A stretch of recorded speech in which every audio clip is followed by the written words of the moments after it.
कांग्रेस की तरफ से धर्मेंद्र जी और अवनीश पवार जी पुष्पांजलि भेंट करें। केसी त्यागी।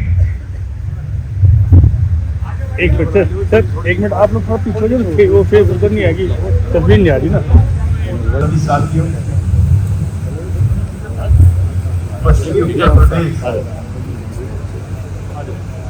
काफी लंबे समय पहले आजाद हो गया था। जो इसकी राजनीतिक गोरख शक्ति थी वो चौधरी चरण सिंह के निधन के साथ ही समाप्त हो गई। लेकिन चौधरी अजीत सिंह और भाई सतपाल मलिक के जीवित रहते लगता था कि जो सपने चौधरी साहब ने तैयार किए थे ग्रामीण भारत के लिए, किसानों के लिए, उसको अंजाम देने के लिए लोग कार्यरत रहेंगे। चौधरी अजीत सिंह के निधन के बाद तो बिल्कुल सूना हो गया था, जो कि मलिक साहब भी काफी दिन नेपथ्य की राजनीति में रहे। मेरा उनसे 50-55 साल पुराना रिश्ता रहा है। उनका मैं जिक्र करके कोई आपका वक्त नहीं खराब करना चाहता, लेकिन आज मलिक साहब को जब याद कर रहे हैं तो कई लोगों की पीड़ा मुझको देखने और सुनने को मिली। और मैं एक बात बहुत जिम्मेदारी के साथ आपके बीच में कह करके जाना चाहता हूं कि अगर आप इकट्ठा रहें, आपका मन मजबूत हो, लड़ाई का इरादा रहे, तो फिर चरण सिंह भी पैदा हो सकते हैं और सतपाल मलिक भी पैदा हो सकते हैं। यहां जो लोग शोक सभा में आए हैं और जिनके मन में स्नेह भाव है मलिक साहब के लिए, ये सारे वो लोग हैं। सतपाल मलिक और हम कोई अलग जगहों से नहीं आए थे, हम सबके निर्माता चौधरी चरण सिंह।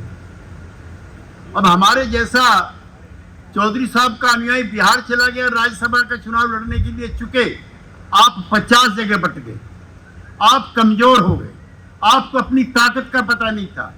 मैं चशमदीद गवाह हूं, 2 प्रधानमंत्री आपके लोगों ने बनाए थे देश के अंदर।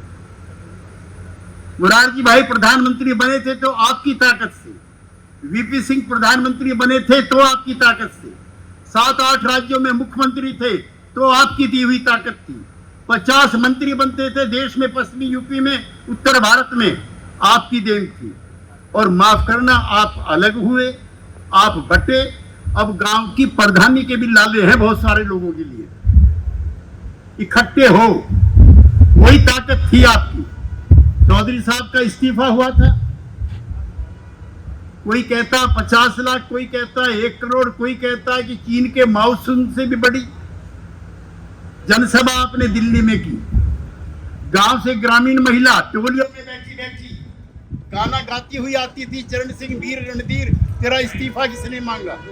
वो थी ताकत थी कि 1 हफ्ते के अंदर ही मुरारजी भाई ने बुला करके पहले से बड़ा पद दिया।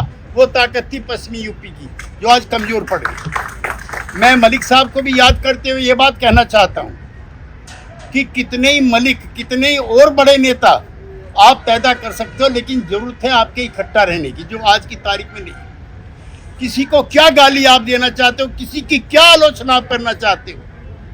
आप कमजोर हुए तो ये सारे हादसे हो रहे हैं। अगर ताकत हुई होती तो सतपाल मलिक का स्वागत और सत्कार मरने के बाद और भी बड़ा हुआ होता। लेकिन उस दिन तिरंगे झंडे में लिपट करके मलिक साहब चले जाते तो शायद हम लोगों को पता ना लगता। जो आपके तिरंगे भाव में निपट करके जो आज सतपाल मलिक का सम्मान हो रहा है, उस तिरंगे में जाने वाले सतपाल मलिक से कई गुना बड़ा है। मैं बहुत समय नहीं लेना चाहता, कई घंटों से आप बैठे हुए हैं। एक चीज मैं जरूर कहना चाहता हूँ कि ये जो किसान राजनीति थी जिसका जिक्र पीएम सिंह जी ने किया, किरोड़ी साहब ने किया, ये अब किस्तों में बट गई, खापों में बट गई, राज्यों में बट गई। चौधरी साहब थे तो कश्मीर से कन्याकुमारी तक, आज कोई नहीं है उनके जैसा नेता, निकट भविष्य में कोई हो भी नहीं सकता। ये भी मैं कहना चाहता हूँ, क्योंकि चरण सिंह बनने के लिए कोई खाली जात की जरूरत नहीं होती है। चरण सिंह बनने के लिए ज्ञान की जरूरत होती है, त्याग की जरूरत होती है, तपस्या की जरूरत होती है और मुख्यमंत्री पद और प्रधानमंत्री पद को ठोकर की तरह से मारने की जिसकी इच्छा और अभिलाषा होती है, तब चरण सिंह पैदा होते हैं। कोई एक मौका नहीं था उत्तर प्रदेश में, जब कई बार और हर बार लात मारने के बाद, हर बार सत्ता को ठुकराने के बाद उनकी कदर काठी बढ़ती थी। हमने करीब से देखा, करीब से जाना है। जब लोगों ने सोचा कि शायद वो ताकत कमजोर हो गई है, हमने वो लम्हे भी देखे हैं कि मुरारजी भाई बुला बुला करके पूछते थे कौन सा मंत्रालय चाहिए। चौधरी साहब ने कहा मैं तो देने वाला हूं, मैं लेने वाला नहीं हूं। जिस कुर्सी पर आप बैठे वो कुर्सी भी मेरी दी हुई। इसलिए आप निराश मत हो।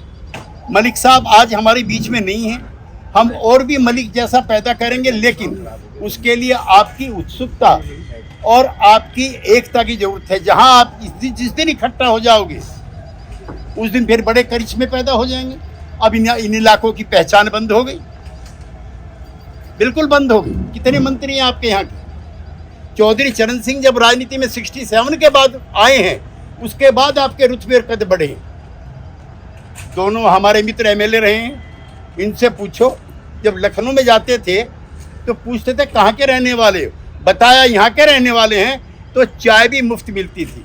अब तो रिक्शा वाला भी ज़्यादा पैसे मांग लेगा अगर बता दिए यहाँ के रहने वाले। लिहाजा उन सवालों को फिर उठाओ, चाहे वो किसान के सवाल हो, मजदूर के सवाल हो, आपसी भाईचारे के सवाल, जो चौधरी चरण सिंह देके गए हैं।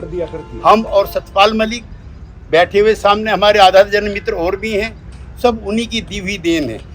उनके राजनीति में बड़ी भूमिका निभाने से पहले हमारे और इनके जैसे लोगों को कौन एमएलए एमपी बनाता था? कुछ खास लोग थे, कुछ खास तबके के लोग थे जो एमएलए एमपी बनते थे। चौधरी चरण सिंह उस राजनीति को लेकर के गरीब के द्वारे पाए थे।